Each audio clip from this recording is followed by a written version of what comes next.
세월을 아끼는 성도가 되자라는 제목을 통해서 함께 은혜를 받고자 합니다. 성령 하나님을 섬기며 살아가는 성도들은 오늘 본문에서 세월을 아끼며 살아야 한다는 것입니다. 수천 년 전이나 현재나 세상은 악한 세상이요, 그때나 지금이나 마찬가지로 악한 때라고 성경은 말씀하고 있습니다. 그러므로 악한 세상 속에서 살아가는 성도들은 어떻게 살아가는 것이 세월을 아끼는 것인가? 결론부터 말씀을 드리면 성령 하나님을 섬기며 성령 충만한 삶은 세월을 아끼는 성도이지만 방탕한 삶은 세월을 허비하는 인생이 되는 것입니다. 그러므로 첫째, 세월을 아끼는 성도가 되려면 어떻게 해야 하는가? 본문 15절로 16절 다시 보면, 그런즉 너희가 어떻게 행할 것을 자세히 주의하여 지혜 없는 자같이 말고 오직 지혜 있는 자같이 하여 세월을 아끼라. 때가 악하니라 말씀을 하였습니다.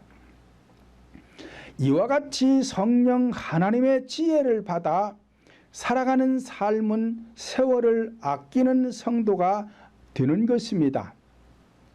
왜 세월을 아끼며 살아야 하는가? 때가 악하기 때문에 세월을 허비하지 말라는 것입니다. 세월을 아끼라는 말은 시브리 원어로 보면 기회를 사라 또는 기회를 놓치지 말라, 그런 뜻이 있습니다. 그러니까 성도들에게 어떠한 기회가 주어졌을 때에 놓치지 말고 반드시 내 것으로 만들어야 된다는 것입니다. 그렇다면 성도들에게 주어진 기회는 어떤 기회일까요? 현상적인 구원이든 본질적인 구원이든 구원의 기회가 주어졌다면 반드시 내 것으로 만드는 성도들은 지혜 있는 성도들이요, 세월을 아끼는 성도들이 되는 것입니다. 골로새서 4장 5절로 6절을 보면 의인을 향하여는 지혜로 행하여 세월을 아끼라. 너희 말을 항상 은혜 가운데서 소금으로 고르게 함같이 하라. 그리하면 각 사람에게 마땅히 대답할 것을 알리라 말씀을 하였습니다. 그러니까 의인을 향하여 말할 때 지혜롭게 말하는 것이 세월을 아끼는 거라는 거예요. 의인이라는 것은 예수를 안 믿는 사람들하고 대화할 때에 말을 잘해야 되지, 말을 잘못하면 그 말하는 순간도 헛된 세월이라는 것입니다. 그러니까 소금으로 고르게 함같이 하라. 소금이라는 것은 음식의 맛을 내기도 하지만 음식의 부패를 막기도 하는 것입니다. 그러니까 내가 말을 잘해서 맛깔스럽게 상대에게 말을 하면 은혜스럽겠죠. 그래서 그 심령에 소금이 뿌려지듯 뿌려져 가지고 부패를 방지하게 되겠지만, 내가 말을 잘 못해서 상대에게 상처를 주면 그 심령을 부패하게 만드는 것이죠. 그러면은 세월을 허비하는 인생이 되는 거예요. 그러니까 형제가 됐든 의인이 됐든 누가 됐든 말할 때에 상처 주지 말고 말을 소금으로 고르게 함같이 하라는 것입니다. 특히 성도들은 전도할 기회가 주어졌다면 지혜를 동원해서 전도하는 것은 세월을 아끼는 삶이 되는 것입니다. 언젠가도 제가 말씀을 드렸는데 저는 차가 있어서 차를 가지고 다니니까 전철을 많이 안 탑니다. 근데 어쩌다가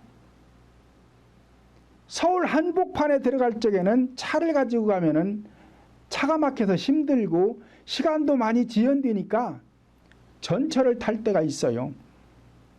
전철을 타고 가다 보면 전도하는 사람들이 가끔 있어요. 근데 내가 들어도 목사인 내가 들어도 전도는 저렇게 하면은 안 되겠다. 그런 경우가 많다 이 말이에요.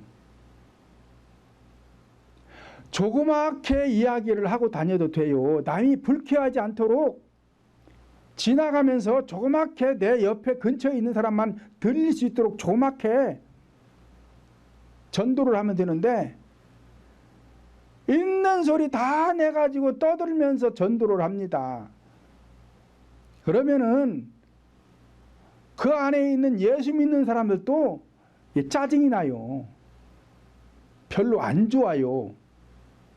왜냐? 너무 소리가 커서 불쾌해요. 들리는 게 불쾌해. 그러면 그 안에서 어떤 학생들은 신문을 보기도 하고 책을 보기도 하고 공부하는 학생들도 있어요. 그러면 그들에게 방해가 되잖아요. 왜 그런 걸 생각을 못 하는지. 근데 교회에서 목사님들이 그런 걸 안 가르치니까 그래요. 전도를 하더라도 공공장소에 가서는 방해되지 않도록, 남에게 방해가 되지 않도록 조용하게 고운 말, 부드러운 말로다가 전도를 해라. 이렇게 가르쳐야 되는데 안 가르쳐 놓으니까 또 하지 말아야 될 소리들을 해요. 예수 믿으면 구원을 받고 내세에 천국 가서 복을 받을 수가 있습니다. 이러면 좋은데 예수 믿으면 천국 가고 예수 안 믿으면 지옥 갑니다. 막 그러고 다녀요. 지옥 얘기는 왜 해? 지옥 간다는 소리 듣고 좋을 사람 아무도 없어요. 그러니까 전도를 하더라도 그런 소리는 빼고 해야 돼요. 빼고 그런 소리는 할 필요가 없어요. 예수 안 믿으면 저절로 지옥 갈 건데 뭘 내 입으로 그런 소리를 해. 그런 소리를 필요가 없죠. 좋은 말만 해줘도 되잖아요. 좋은 말만 해줘도 본인이 선택을 해서 교회 나오면 좋고 안 나오면 할 수 없는 거죠. 지옥 간다는 소리를 왜 해? 할 필요가 없지. 그러니까 의인을 향하여는 지혜로 행하여 세월을 아끼라는 거예요. 그러면은 내가 전철에 가가지고서는 1시간이든 2시간이든 전도한다고 그러고 다녀가지고 다른 사람들 마음에 기분 상하게 했으면은 그게 무슨 의미가 있냐 이 말이에요. 세월만 허비하고 댕긴 거잖아요. 이익이 된 게 없잖아요. 왜 이런 생을 그렇게 사냐 이 말이죠. 그렇게 살면 안 되지.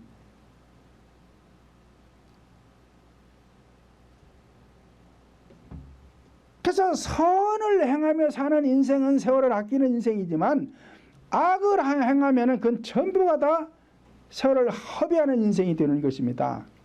근데 내가 전도하니까 아무렇게나 막 하고 다녀도 죄가 아닌 줄로 아는데 안 그래요. 그렇지 않아요. 아무리 전도를 하는 거라도 상대의 마음에 상처를 주는 행위는 무조건 죄예요. 자기도 천국 못 가고 남도 천국 못 가게 하는 거예요. 그러니까 전도를 하더라도 의인을 향하여는 지혜롭게 하라는 거예요. 지혜롭게. 세월을 허비하지 않도록 남의 마음에 상처 주지 않도록 하라는 것입니다. 두 번째로는 하나님의 뜻을 알면서 살아가는 성도들은 세월을 아끼는 인생이 되는 것입니다. 본문 17절 다시 보면 그러므로 어리석은 자가 되지 말고 오직 주의 뜻이 무엇인지 이해하라 말씀을 하였습니다. 성도들은 하나님의 뜻을 알고 신앙생활을 해야 합니다. 하나님의 뜻을 모르니까 내 마음대로 신앙생활을 한다니까요. 내 마음대로 하는 신앙은 그 신앙 아니에요. 괜히 왔다리 갔다리 하는 거예요. 그러면 그 세월이 다 뭐예요? 헛된 세월이죠. 교회 나왔으면은 하나님의 뜻이 무엇인지를 배우고 깨달아서 그 말씀에 순종해가지고 구원을 받으려고 천국 가기 위해서 열심히 노력을 해야 되는데 하나님의 뜻을 알려고 하지를 않아요. 그러고는 내 마음대로 내 기분 내키는 대로 신앙생활을 해. 이런 사람들은 50년 아니라 70년, 80년 평생 신앙생활해도 이 세월이 헛된 세월이 되어가지고 천국을 못 갑니다. 못 가는 거예요.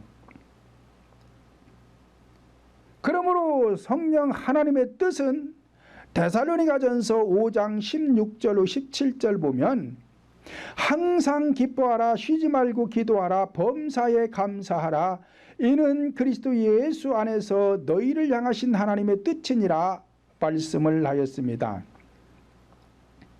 그러니까 하나님의 뜻은 성도들이 우울증 걸려가지고 우울하게 살고 마음이 불안하고 염려 걱정하고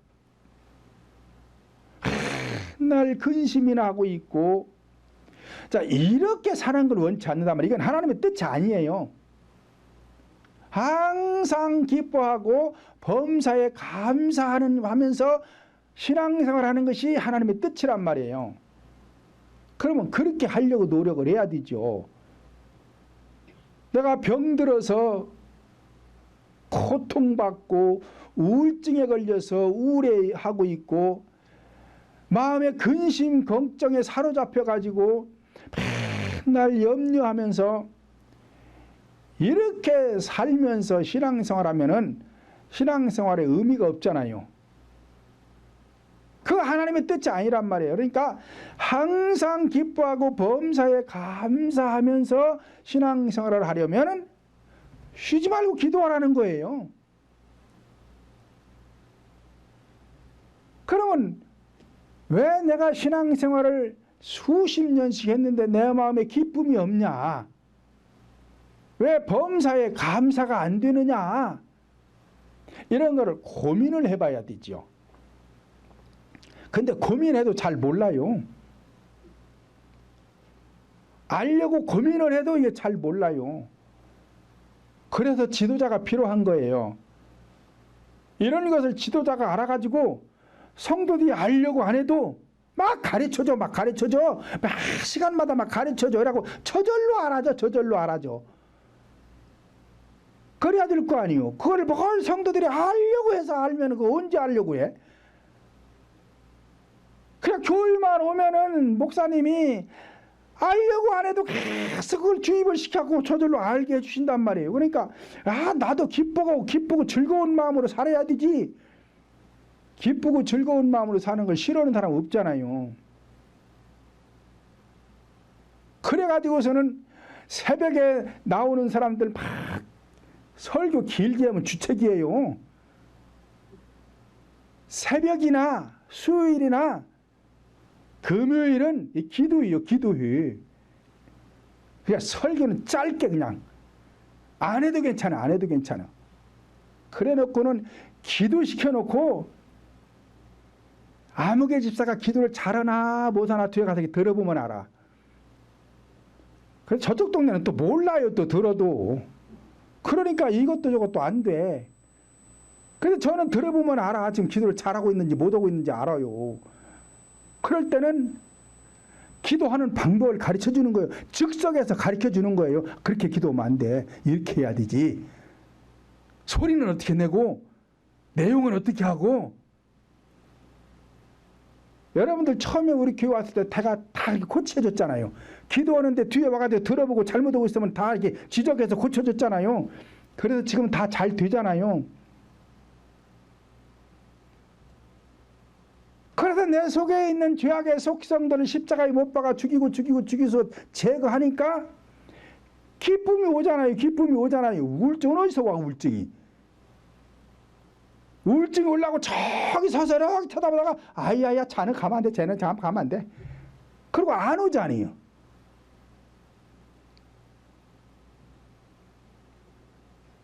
그러니까 감사하잖아요. 감사하잖아요. 범사가 감사하잖아요. 그러니까 교회 오는 게 재밌잖아요. 기쁘잖아요. 이렇게 신앙생활을 하도록 해줘야 이 신앙생활하는 세월이 아끼는 세월이 되는 거예요. 그렇지 않으면은 이 허비하는 세월이 돼가지고 교회 와서 신앙생활을 하나 많아요. 그러니까 복이 안 오는 거예요. 그러므로 성령 하나님의 뜻은 성도들이 항상 기뻐하고 범사에 감사하는 것인데, 성령 하나님의 뜻에 순종하려면 쉬지 말고 기도를 해야 되고, 기쁨이라는 것도 내가 어떤 기쁜 일을 당했을 때 기뻐하는 걸 말하는 게 아니라 기뻐할 수 없는 상황 속에서 기뻐하는 것, 감사할 수 없는 상황 속에서 감사가 되는 것, 이걸 갖다가 내가 환경을 지배한다 그러는 거예요. 환경이 나를 지배하니까 내가 우울하지요. 염려, 걱정에 사로잡혀 살지요. 근데 내가 환경의 지배를 받지 않고 내가 환경을 다스리니까 어떤 환경에 처해든 나는 기쁘다는 것이죠. 감사하다는 것이지. 자, 이런 신앙생활을 하도록 하는 것이 교회인 것입니다. 세 번째로는 성령에 충만한 삶은 세월을 아끼는 성도가 되는 것입니다. 본문 18절 다시 보면 술 취하지 말라 이는 방탕한 것이니 오직 성령의 충만을 받아라 말씀을 하였습니다. 술 취하지 말라는 것은 물론 새술을 마시고 취한 인생은 방탕한 것이 되어서 세월을 허비하는 인생이 되는 것입니다. 그런데 예수 안 믿는 사람들 또는 교회 나와서 술을 마시는 사람들이 술을 마시면 내가 방탕하다는 걸 모르는 사람 없어요. 다 알아요. 그러면서도 또 술을 마시는 거예요. 그런데 지금 성경에서 말하는 것은 새술에 취해서 방탕하는 것을 말하는 것이 아니라 교회 안에서의 술 취한 인생처럼 방탕한 인생 살지 말라는 거예요. 그러면 교회 안에서 술 취한 것처럼 방탕한 생활이 뭐냐? 술을 안 먹어본 사람은 잘 모르겠지만 술을 많이 먹으면은 이 술이 취해요. 물론 사람에 따라서 이 주량은 틀리지만 하여튼 술을 마시면 술이 취해요. 취해가지고 많이 취하면은 이 방향 감각이 잃어버려요. 방향 감각을. 그래서 지금 내가 술집에서 술을 잔뜩 먹고 술 취해서 나오면은 내가 어느 쪽으로 가야 집을 가는 것인지 잘 몰라요. 근데 어찌됐든 집은 찾아오기는 찾아와. 그러고 나서 아침에 잠에서 깨고 나면은 집에 어떻게 왔는지 기억이 잘 안 날 때가 있어요. 자, 이런 사람들은 술 취해서 지금 방탕해가지고 방향 감각을 잃어버린 거예요. 그래서 교회라는 것은 성도들이 방향 감각을 잃으면 안 돼요. 여러분들은 어디 가는 거예요 지금? 천국 가는 것이죠. 천국이 어디요? 집이잖아. 이 집. 안식처. 여러분들이 평안히 쉬어야 될 안식처를 지금 가고 있는 것인데 그 길을 몰라. 지금 그 길을 몰라. 내가 신앙생활 30년 했는데 여기까지 지금 어떻게 왔는지를 몰라요. 그럼 알고 온 거요? 모르고 온 거요? 모르고 온 거잖아요. 그 술 취한 거지. 술 취한 것이지. 술 취해가지고서는 집으로 어떻게 오기는 왔는데 아침에 자고 일어나서 내가 어떻게 온지를 모른다니까요. 그거 모르고 온 거잖아요. 현세에서는 그게 가능하지만 어찌됐든 내가 어떻게 찾아왔는지는 몰라. 기억이 없는데 집에 와 누워있어요. 그것은 아내가 받아줘요. 아내가 받아줘요. 나중에 이제 그것이 심해지면 이혼할 때 이혼할지라도 하여튼 일단 받아줘서 집에 들어왔어. 근데 천국은 그런 게 없어요. 하나님이 절대 받아주질 않아요. 방향을 모르고 온 자들은 나는 너를 도무지 알지 못한다. 그리고 이 사람들은 받아주질 않아요. 갈 수도 없지만 혹 가다가 어찌 갔을지 몰라도 안 받아줘요. 그래서 천국 가는 방향을 제대로 알고 가야 돼요. 그게 뭐요? 네 가지 구속사라니까요. 사방에서 오는 거. 창세기 13장 14절을 보면 하나님께서 아브라함에게 너는 너 있는 곳에서 눈을 들어 동서남북을 바라보라 그래요.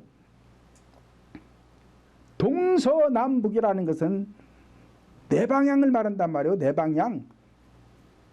근데 이게 꼭지점에서 밖으로 나가면 안 돼요. 이게 구속사가 되지를 않아요.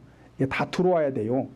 동쪽에서도 들어오고 서쪽에서도 들어오고 남쪽에서도 들어오고 북쪽에서도 들어와야 되는데 어디로 들어와야 돼 이것이? 각자 마음으로. 그래서 이 네 가지 구속사를 전파하면은 모든 말씀이 다 성도들 마음으로 들어오게 되어 있어요.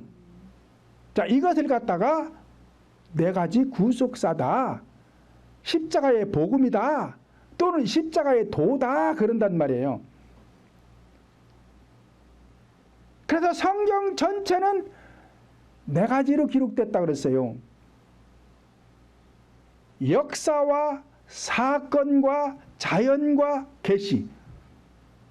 그래서 내가 역사적인 본문을 선택했다면 그 역사를 통한 구속사를 여러분들에게 전파하면 돼요. 사건적인 본문을 선택했다면 그 사건에 대한 구속사가 뭐냐? 이 구속사를 전파하면 돼요. 본문이 지금 자연을 통한 것이다. 그러면 이 자연을 통한 구속사가 뭔가? 이것을 전파하면 돼요. 하나님께서 계시를 주신 말씀을 내가 본문으로 정했다면 계시를 통한 구속사를 전파하면 되는 거예요. 그러면 이 구속사가 전부 여러분들 마음으로 적용되게 돼 있어. 이게 사방에서 들어오는 거예요. 나한테 들어오는 거예요. 자, 이걸 갖다가 구속사다. 그런데 십자가의 도를 거치지 않은 사람은 이 네 가지 구속사를 몰라. 그래서 이게 못 들어오는 거야. 안 들어와. 그러니까 이런 사람은 신앙생활 자체가 방탕한 거예요. 방탕한 거. 이거 좀 몰라요. 모르고 가는 거예요. 그래서 성경에 보면 나면서부터 안전뱅이가 나오잖아요. 사도행전 3장 1절 이하에 보면 나면서부터 안전뱅이는 걸어보지를 못했어요. 그러면 교인은 나왔는데 50년 됐어 지금. 70년 됐는데 걸어보지를 못했어. 왜? 방향을 몰라가지고. 이런 사람은 지금 50년 70년 신앙생활이 허송세월이고 방탕한 거예요. 그러니까 이렇게 하지 말라는 거예요. 그러면서 창세기 13장 17절 보면 너는 일어나 종과 행호로 행하여 보라. 이 땅을 내게 주리라. 그런단 말이에요. 그러니까 네 가지 방향에서 들려오는 네 가지 구속사, 네 가지 십자가의 복음을 듣고 들어서 깨달았냐? 그러면 그대로 행하라는 거예요. 그래야 내게 주리라. 복이 임한다는 것이죠. 그러니까 이 네 가지 방향을 제대로 제시하고 이 방향에 따라서 순종하면 복이 오게 돼 있는 거예요. 무슨 복이? 구원의 복이. 근데 이 방향을 모르고 이 방향 제시가 안 되면은 술 취한 교회예요. 그 교회는 지금 방탕한 교회예요. 그리고 성령 충만이라는 것은 성령을 받은 데다가 또 받고 또 받고 하는 것이 아니라 마음의 지경이 넓혀지면 넓혀진 만큼 성령은 충만하게 되는 것입니다. 그러니까 어떤 분은 성령을 받고 자 그걸 갖다가 요즘 기름 부음 받았다 그렇게 말하는 사람들이 있어요. 그래가지고 그 사람들은 맨날 기름 부음이야. 성경에 보면 기름 부음이라는 건 단 한 번이에요. 누구에게나 기름 한 번 부으면 더 이상 붙지를 않아요. 왕에게 기름 부을 때도 한 번 부으면 안 붙는 것이고, 선지자들에게 기름 부을 때도 한 번 부으면 안 붙는 것이고, 제사장들에게 기름도 한 번 부으면 안 붙는 거예요. 그런데 오늘날 기름 붓는데, 맨날 기름 붓는데, 기름 붓는 게 아니에요. 이게 성령, 기름 부음이라는 건 성령 받는 건데, 기름 부음은 딱 이유적 한 번뿐입니다. 그리고 나서 이 성령을 자꾸 충만하게 하기 위해서는 마음의 지경을 넓히는 거예요. 그리고 좋은 땅이 된 곳에다가 하나님의 말씀의 씨를 계속 집어넣는 것입니다. 그러기 위해서 나는 계속 회개해서 마음의 지경을 넓혀야 되고, 거기에다가 네 가지 구속사 생명의 말씀을 계속 집어넣으면은 이게 성령의 말씀이 되어서 내 심령 속에 생명이 많아지잖아요. 씨가 많아지잖아요. 곡간이 많아지잖아요. 그러니까 이걸 갖다가 성령 충만이라 그러는 거예요. 이와 같이 성령 충만한 삶을 살아가는 신앙은 세월을 아끼는 성도가 되지만, 내 소견에 오른 대로 신앙생활을 하거나 기복적이요 세속적이요 의식적인 성도들은 세월을 허비하는 신앙이요 방탕한 신앙생활이 되는 것입니다. 전도서 2장 11절 보면 그 후에 본즉 내 손으로 한 모든 일과 수고한 모든 수고가 다 헛되어 바람을 잡으려는 것이며 해 아래서 무익한 것이로다 라고 하였습니다. 솔로몬 왕은 노년에 지난 과거를 회상하면서 전도서를 기록을 했습니다.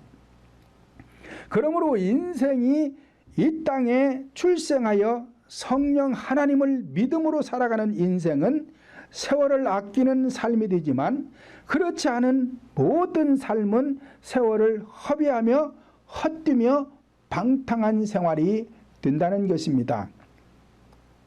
네 번째로는 하나님께서 예배하며 살아가는 삶, 하나님께 예배하며 살아가는 삶의 세월은 아끼는 성도가 되는 것입니다. 본문 19절로 20절을 보면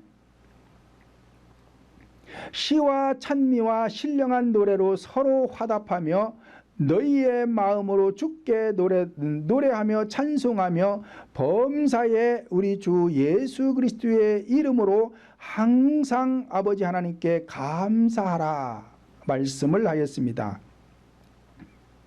인간은 세상에 태어나면 하나님을 찬양하며 하나님께 예배하며 사는 인생은 세월을 아끼는 인생이지만, 하나님께 예배하지 않는 인생은 세월을 허비하는 인생이요 방탕한 인생이 되는 것입니다. 히브리서 13장 15절을 보면 이러므로 우리가 예수로 말미암아 항상 찬미의 제사를 하나님께 드리자 이는 그 이름을 증거하는 입술의 열매니라 말씀을 하였습니다. 이와 같이 구원의 기회를 놓치지 않고 하나님의 뜻에 따라 쉬지 않고 기도하며 성령의 충만한 성도들이 되도록 예배하며 성령 하나님께 신령한 찬미와 감사를 드리도록 인도하는 자에게 복종하고 순종하라고 성경은 말씀하고 있습니다. 그러므로 다섯 번째 복종하는 신앙은 세월을 아끼는 성도인 것입니다. 본문 21절 다시 보면 그리스도를 경외함으로 피차 복종하라 말씀을 하였습니다. 이와 같이 성도들은 믿어지는 말씀엔 순종을 하고 믿어지지 않는 말씀은 복종을 해야 하는 것입니다. 그러나 단 아무 말에 순종하고 복종하라는 것이 아니라 네 가지 구속사가 전파될 때 십자가의 복음, 십자가의 도가 전파될 때는 순종하고 저것이 지금 내 상식에 맞지 않을 때는 복종을 해야 되는 것입니다. 그런데 네 가지 구속사도 아니고 십자가의 복음도 아닌데 거기에 순종해봐야 거기는 얻어질 게 없어요. 본장 22절을 보면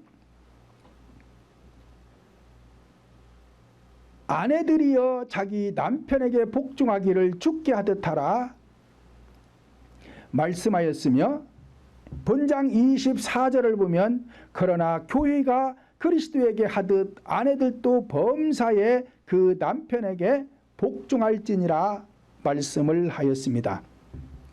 그러므로 현상적인 남편을 통해서 본질적인 남편에게 복종하라는 것입니다. 왜냐? 현상적인 남편에게는 아내들이 복종할 수가 없어요. 왜냐? 육적인 남편은 나나 자기나 불완전해요. 온전하지가 못해요. 그렇기 때문에 복종할 수도 없고 복종할 수도 없어요. 그래서 지금 하나님께서 말씀하는 것은 육체적인 관계의 남편에게 복종하라는 것이 아니라 영적인 남편에게 복종하라는 거예요. 왜? 그분은 흠이 없어요. 그분은 죄가 없고 흠이 없는 분이고 완전한 분이기 때문에 그분의 말씀에는 순종해야 되고, 순종이 잘 안 되면, 이해가 잘 안 되면 복종이라도 해야 복이 오는 것이지, 인간의 상식으로 안 맞는다고 해가지고 순종도 안 하고 복종도 안 하면은 복을 받을 수가 없습니다. 그러므로 아내들이여 남편에게 복종하라, 복종하라, 복종하라 거듭해서 말씀하는 것은 성도들아 그리스도의 말씀인 생명의 말씀에 복종하라, 복종하라 말씀하고 있는 것입니다. 히브리서 13장 17절을 보면 너희를 인도하는 자들에게 순종하고 복종하라. 저희는 너희 영혼을 위하여 경성하기를 자기가 회개할 자인 것처럼 하느니라. 저희로 하여금 즐거움으로 이것을 하게 하고 근심으로 하게 말라. 그렇지 않으면 너희에게 유익이 없느니라 말씀을 하였습니다. 그러니까 아무에게나 순종하고 복종하라는 것이 아니라 내 영혼을 구원의 길로 인도하기 위해서 지도자가 성도의 죄를 자기 죄처럼 회개해서 자기를 구원의 길로 인도하는 지도자를 만났거든. 순종하고 순종이 잘 안 되면 복종이라도 해가면서 따라가라는 거예요. 왜? 그래야 복이 임한다는 것입니다. 그러니까 아무나 따라가면 안 되는 것이고 아무나 천국으로 인도하는 게 아니에요. 그래서 이것을 갖다가 바울 사도는 비밀인데 큰 비밀이다 그러는 거예요. 자, 이 국가의 비밀도 1급 비밀이 있고 2급 비밀이 있고 3급 비밀이 있는데 3급 비밀은 약해서 많은 사람이 알아요. 2급 비밀은 더 중하기 때문에 더 적은 사람이 알고 1급 비밀은 아는 사람이 몇 명 안 됩니다. 그 분야에 있는 사람들 몇 명만 아는 거예요. 왜 그러느냐? 비밀이 크기 때문에 그래. 그런 것처럼 천국의 비밀도 아는 사람이 많지가 않아요. 큰 비밀이라는 것은 1급 비밀이라는 거예요. 그렇다면 왜 이렇게 진리의 말씀인 생명의 말씀에 복종을 하라고 하는 것일까요? 6번째로 생명이 살아나는 비밀을 깨닫게 하려고 그러는 것입니다. 본장 31절로 32절 보면 그러므로 사람이 부모를 떠나 그 아내와 합하여 그 둘이 한 육체가 될지니 이 비밀이 크도다 내가 그리스도와 교회에 대하여 말하노라 말씀을 하였습니다. 자, 이와 같이 교회 안에서 큰 비밀이 있는데 이 비밀이 그리스도와 내 영이 만나는 게 비밀이라는 거예요. 육체와 육체, 남녀 간의 육체가 만나서 혼인하는 것이 비밀이 아니고 앞에서 남녀 간의 혼인을 말하면서 영적인 혼인을 말하는데 이것은 그리스도와 교회에 대한 것이다. 이게 큰 비밀인데 교회라는 것은 건물을 교회라고 하는 것이 아니라 성도들 각자가 교회예요. 왜냐? 성령께서 우리 성도들 각자 심령 속에 임재하면 이게 심령 성전입니다. 그래서 성도들을 갖다가 교회라고 하는 것이지 건물을 갖다 교회라고 하는 게 아니에요. 그래서 이 성전을 이룬 많은 성도들이 한자리에 모인 것을 갖다가 교회다, 건물은 예배당이다 그러는 것입니다. 그래서 성령과 우리 인간의 영이 만나서 혼인하는 것, 자, 이게 혼인을 해야 성전이 이루어지고 성전이 이루어져야 이게 가정이에요. 그리고 여기를 갖다가 교회다 그러는 거예요. 이 비밀이 크다는 것이죠. 그러니까 이 비밀을 아무나 몰라요. 야곱이 밤새 기도해서 하나님을 대면에 봐서 알게 되었고 바울 사도가 다메섹 도상에서 성령을 받아 알게 되었고 오순절 마가 요한의 다락방에 모인 120문도가 성령을 받아서 이 비밀을 알게 된 것입니다. 오늘날에도 성령을 받아야 이 비밀을 아는데 오늘날에는 이 성령을 받은 사람들이 많지가 않습니다.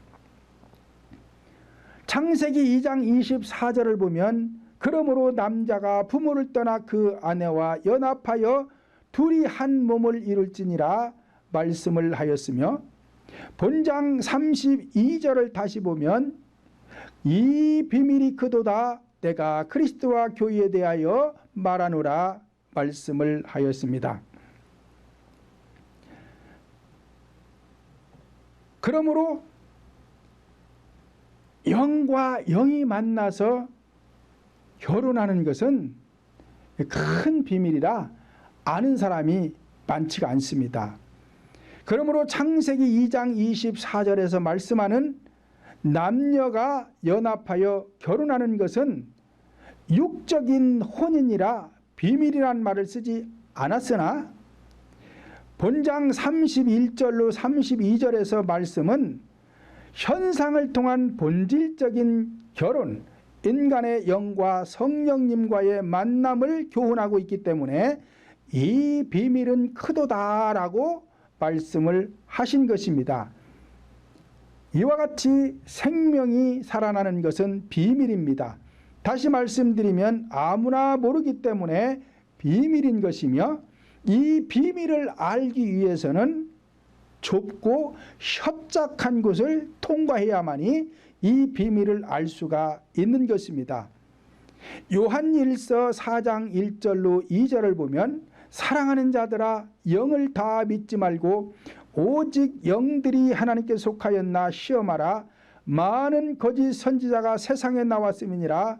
하나님의 영은 이것으로 알지니 곧 예수 그리스도께서 육체 안에 오신 것을 시인하는 영마다 하나님께 속한 것이요 라고 하였습니다.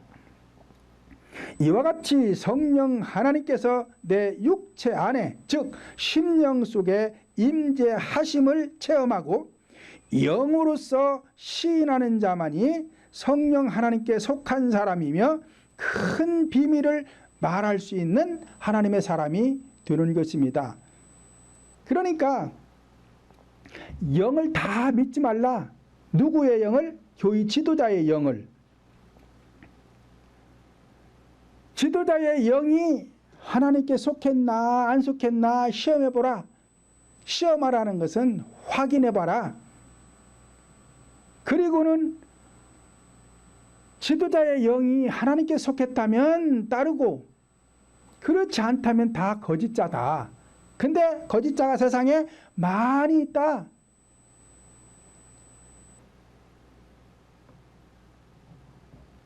다시 말씀드리면 히브리서 13장 17절 보면 너희를 인도하는 자들에게 순종하고 복종하라. 저희는 너희 영혼을 위하여 경성하기를 자기가 회개할 자인 것 같이 하느니라.